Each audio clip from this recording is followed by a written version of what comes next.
আমলাতন্ত্রের জবাবদিহিতার জন্য নিয়ম কিন্তু কম নাই। Government servant discipline and appeal rule আছে, সরকারি কর্মচারী আইন আছে, কিন্তু আপনি সেগুলা প্রতিপালন করেন কিনা। যেমন ভুয়া মুক্তিযোদ্ধা সচিব হয়েছে আগে, কেমন ধরা পড়েছে, তার কি চাকরি গেছে? ও তো রিটায়ার করে পেনশন পাইছে, আপনি ধরেন নাই কেন? তারপরে বিদেশি মেহমানদেরকে মুক্তিযুদ্ধের মেডেল দেওয়ার কথা ছিল, সেটার মধ্যে সোনা দেয় নাই, ঘাটতি, তো তাদের কি হয়েছে? কোনো বিচার হইল? হায়ার অ্যান্ড ফায়ার সিস্টেম যদি স্ট্রং না হয়, কঠোরভাবে যদি আপনি না করেন, তাহলে এগুলো হবে। একটা আমলার গাড়ে কয়টা মাথা? পলিটিক্যাল নেতৃত্ব মানবেন না? আপনি দলবাজি করতে যাই আমলাকে পুষেন, এটা আমার লোক মনে করেন, ওইটার লোক মনে করেন, আর আমলারা তো নিজেদের সুবিধার জন্য নিজেদের একটার বিরুদ্ধে একটা করে।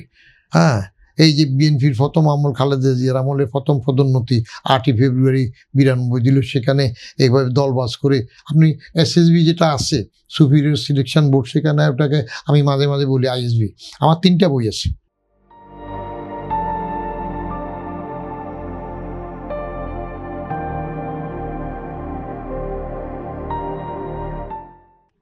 একটা হইল আত্মজীবনী, ডমুরার থেকে সচিবালয়, সেখানে অনেক কথা লিখছি।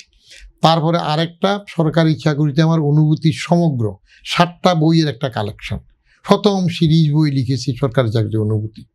তারপরে আরেকটা বই চেতনায় বুদ্বুদ, রাজনৈতিক প্রশাসন নিয়ে লেখা, সেখানে অনেক লেখা আছে, আমাকে তো ডাকারও দরকার হয় না, আমার ওই বইগুলোর থেকে একটা একটা অংশ আমরা পড়লেই যথেষ্ট হয়।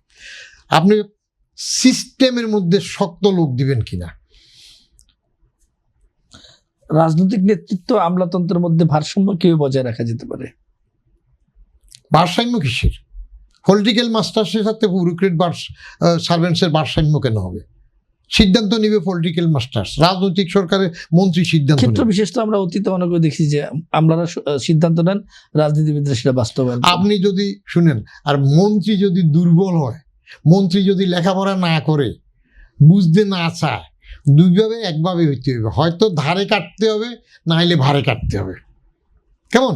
মন্ত্রী তো রুলস অফ বিজনেস অনুযায়ী আপনার ওখানে মিনিস্ট্রির প্রধান, তো এখন মিনিস্ট্রির প্রধান যদি তার অধীনস্থের হুকুমে চলে এবং শেয়ার করতে চায়, তাহলে তো এরকম হবেই। আমি সবসময় বলি, নিজে আমলা হইলেও আমার বন্ধু বান্ধবরা আমাকে বলে, তুমি নিজের সমালোচনা করো, থুতু করে ফেললে নিজের গায়ে পড়ে। আমি যা দেখেছি বলি, এক একটা আমলা যত সিনিয়র হয়, যদি দেশপ্রেম এবং ন্যায়নিষ্ঠতা বিবর্জিত হয়, তাহলে ওই আমলা হাজারো ইবলিসের চাইতে সেরা শয়তান হয়। তো তাকে কন্ট্রোল করার জন্য ওরকম মন্ত্রী লাগবে। কিন্তু মন্ত্রী যদি সেক্রেটারির সাথে, আমলার সাথে শেয়ার করতে চায় যে ভোটে অনেক টাকা খরচ হয়েছে, একটু খেয়াল টেয়াল রাখবে। আমলারা কিভাবে শয়তান হয়? হ্যাঁ, ওই যে দেশপ্রেম না থাকলে এবং ন্যায়নিষ্ঠ হলে ঘুষ খায়। যেমন এই রিসেন্টলি একটা ইয়ে আছে, তারা ঘুষ খায়, চুরি করে, নিজের লোক থেকেও ঘুষ খায়, বাইরের থেকে ঝামেলা করে, তারপরে যাইয়া যোগ্য লোকের, আপনি শুনে তো তাজ্জব হবেন, এসিআর দেওয়ার জন্য উপরওয়ালা অনেক সময় টাকা চায় নিচের লোকের কাছে। আমি নিজে প্র্যাকটিক্যালি অভিজ্ঞ না হওয়ার আগে কমেন্ট করি না। আমি যখন ডেপুটি সেক্রেটারি, তখন আমার এসিআর দেওয়ার জন্য জয়েন্ট সেক্রেটারির কাছে যখন সাবমিট করলাম, আমার এক জয়েন্ট সেক্রেটারি তখন বললো যে খাম কই। আমি বুঝি নেই, বোকা শোকার তো, ঘুষ টুস নিয়ে বুঝে, কয় যে খাম সাথে খাম দেবেন না। আমি বলি, স্যার আপনি সই করে লিখে তো বড় খামে করে এস্টাবলিশমেন্ট তো আপনি পাঠাবেন, কাউন্টার সঙ্গে খাম তো আপনার কাছে আছে। পরে আমার সিনিয়র 73 বেসের এক কলিগ মারা গেছে, বোধহয় খালেক সাহেব, উনি বললেন যে তুমি এত বোকা, খাম কি চাইছে বুঝো নাই।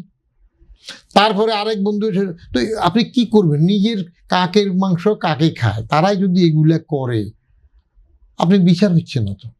আমার হাই স্কুলের হেডমাস্টার সাহেব বলছিলেন যে এসডিও সাহেব চাল চুরি করছে, তুমি দেখছো, তোমারটা কি প্রমাণ হবে কোনোদিন? ধরছেন না তো। এই যে যতগুলা ঘটনা ঘটে, ধরেন না। কয়জন আমলা চাকরি গেছে দলবাজি করার জন্য? আপনার ইয়ে হইল, দলীয়করণ হওয়ার পরে কি হইল, জনতার মঞ্চ হইল না প্রেস ক্লাবে, জনতার মঞ্চের কাউন্টারে এটার প্যারালেল পরে আবার পান্ডা গার্ডেনে বিয়ের অনুষ্ঠান কইয়া আবার দলীয় লোকরা বসলো, তার কাউন্টারে উত্তরা ষড়যন্ত্র হইল। How come? বিচার হয় না কেন? এগুলা যে ধরা পড়ে যে দল রাজনীতিতে আসছে, এদের তো রাজনীতি আসার কথাই না। তো সরকার পোষে, সরকার অ্যালাউ করে।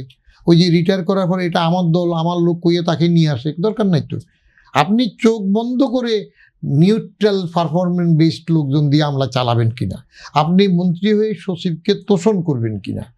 এখন ওই যে থানার ওসি পর্যন্ত যাইয়া রাজনৈতিক মিটিংয়ে যে স্লোগান দিত, সেটা আপনি কেন পুষছেন? আগে তো এটা ছিল না। আমি নিজে গণভবন, উত্তরা গণভবনে ক্যাবিনেট সেক্রেটারি কেরামত আলী সাহেব, জয়েন্ট সেক্রেটারি নুন নবী চৌধুরী, তারপর ডেপুটি সেক্রেটারি ওমর ফারুক, আমি ডেস্ক অফিসার, আমরা প্রেসিডেন্ট জিয়ার মিটিং করতে গিয়েছি না ওইখানে। যতক্ষণ আমাদের অফিসিয়াল ফাংশন ছিল ক্যাবিনেট মিটিং করছি, যে উনি রাজনৈতিক আলাপ শুরু করছেন আমরা সবাই উঠে চলে আসছি। এখন রাজনৈতিক মিটিংয়ের মধ্যে আপনি আমলাকে দিয়ে বক্তৃতা দেন, তাকে প্রশ্রয় দেন, তাহলে তো সে আপনার সাথে খাতিরে হয়ে যাবে। ওই যে ব্যুরোক্রেট সার্ভেন্ট, পলিটিক্যাল মাস্টার্স সেভাবে রাখেন। আপনি যদি ত্রুটি পান তাকে ধরেন। তো সেই জন্য আপনাকেও, এগুলো আমি লিখে রাখছি বইতে, দেখেন যে মন্ত্রী যদি সচিবকে কন্ট্রোল করতে না পারে তাহলে সচিব তার উপরে ছুরি ঘুরাবে।